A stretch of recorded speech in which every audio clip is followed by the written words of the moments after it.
Assalamualaikum warahmatullahi wabarakatuh. Selamat pagi, perkenalkan nama saya Arselina Rosa Darima, NPM 200404030001. Kali ini saya akan membahas tentang materi tentang pengembangan jenis usaha. Yang pertama yaitu definisi pengembangan usaha. Pengembangan usaha adalah tugas dan proses persiapan analitis tentang pertumbuhan potensial dukungan dan pemantauan pelaksanaan peluang pertumbuhan usaha, tetapi tidak termasuk keputusan strategi dan implementasi dari peluang pertumbuhan usaha. Ada beberapa definisi pengembangan usaha menurut para ahli, yaitu yang pertama menurut Mahmud Matfouez, perkembangan usaha adalah perdagangan yang dilakukan oleh sekelompok orang yang terorganisasi untuk mendapatkan laba dengan memproduksi dan menjual barang atau jasa untuk memenuhi kebutuhan konsumen. Kemudian yang kedua menurut Hughes dan Kapor, pengembangan usaha ialah satu kegiatan usaha individu yang terorganisasi untuk menghasilkan dan menjual barang jasa guna mendapatkan keuntungan. Yang ketiga menurut Brown dan Patrello, pengembangan usaha adalah suatu lembaga yang menghasilkan barang dan jasa yang dibutuhkan masyarakat.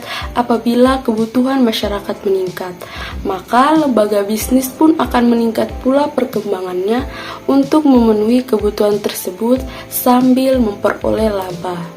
Selanjutnya ada unsur pengembangan usaha. Adapun unsur-unsur penting dalam mengembangkan usaha ada dua, yaitu yang pertama ada unsur yang berasal dari dalam atau pihak internal, yaitu yang pertama adanya niat dari si pengusaha atau wirausaha untuk mengembangkan usahanya menjadi lebih besar. Yang kedua, mengetahui teknik memproduksi barang, seperti berapa banyak barang yang harus diproduksi, cara apa yang harus digunakan untuk mengembangkan barang atau produk, dan lain-lain.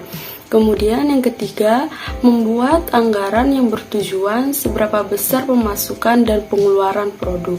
Yang kedua yaitu unsur dari pihak luar atau pihak eksternal.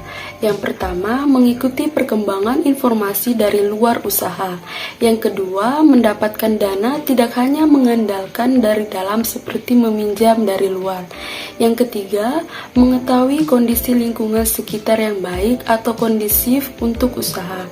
Yang keempat, harga dan kualitas. Dan yang terakhir, yang kelima yaitu cakupan jajaran produk.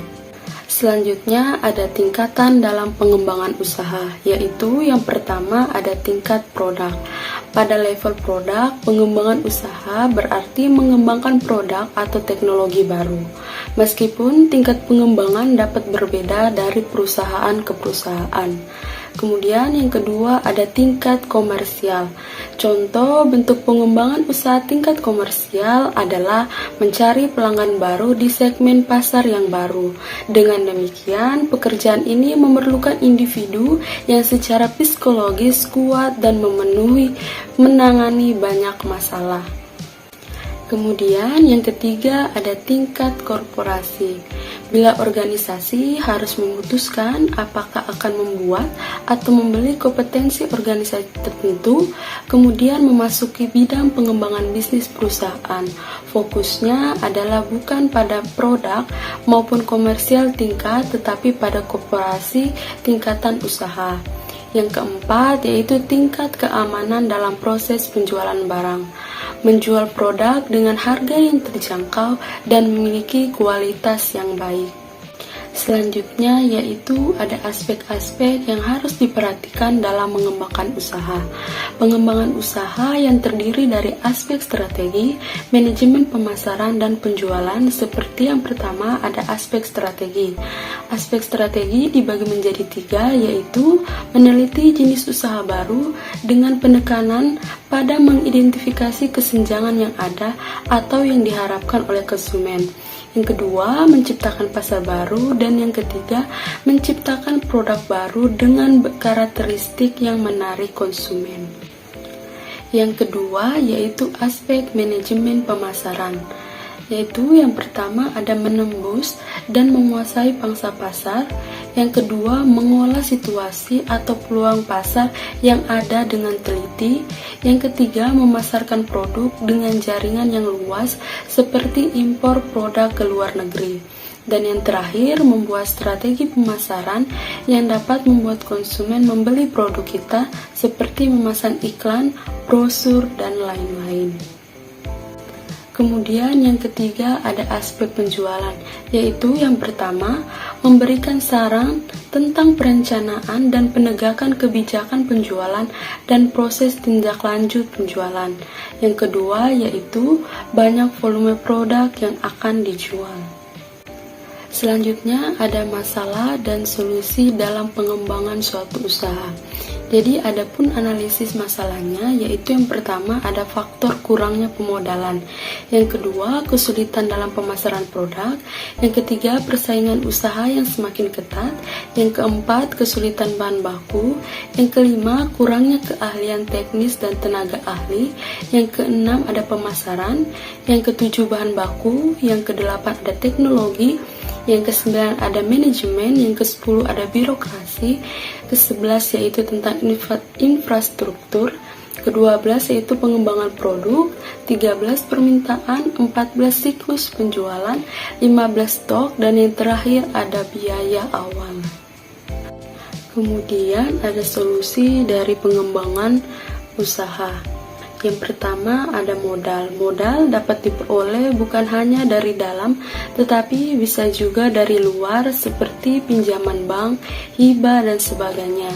Yang kedua, membuat saluran pemasaran yang luas seperti memasarkan barang tidak hanya di dalam negeri saja, tetapi jika bisa diekspor ke luar negeri.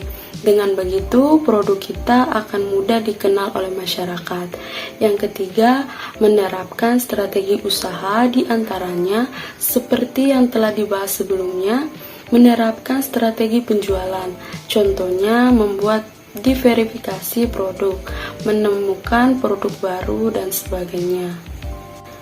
Kemudian yang keempat, membuat lokasi usaha dengan mempertimbangkan mudahnya memperoleh suatu bahan baku untuk mengembangkan usaha, atau dengan kata lain, memilih lokasi yang strategi dalam usaha. Yang kelima, merekrut tenaga ahli dengan cara melakukan seleksi yang ketat kepada calon pelamar di perusahaan Anda. Dengan demikian, Anda bisa mendapatkan tenaga yang benar-benar ahli di bidangnya. Selanjutnya ada strategi dalam pengembangan bisnis atau usaha. Yang pertama ada market penetration atau penetrasi pasar. Yang kedua ada market product development atau pengembangan produk. Dan yang ketiga ada development atau pengembangan pasar. Demikian pemaparan materi tentang pengembangan jenis usaha. Mohon maaf jika ada kesalahan. Terima kasih. Assalamualaikum warahmatullahi wabarakatuh.